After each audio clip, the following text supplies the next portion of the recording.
This is the new greenhouse. This is the grow chamber. The packing house part isn't quite done yet, but starting at the door and going around, you can see there's a couple different colors of concrete because I made a mistake and had to redo some of it. This is the blower system.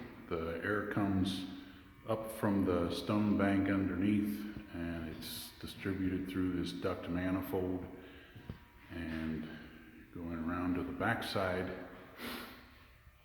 This is the pipe that goes up to the air intakes, and you can see that they just pull the hot air from up near the ceiling and then they go back down and through the stone bank around to the front up to the blower.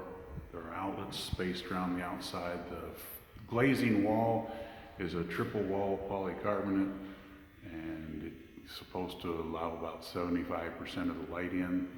Before I had the blower system going, there were a couple days it was in the low 50s and it got to be about 110 in the greenhouse without the air circulation system. There's a double thermostat up there that kicks it in when it gets down to about 50, and it also kicks it in when it gets over about 75 or 80, so that in hot weather it's storing the heat in the stone bank.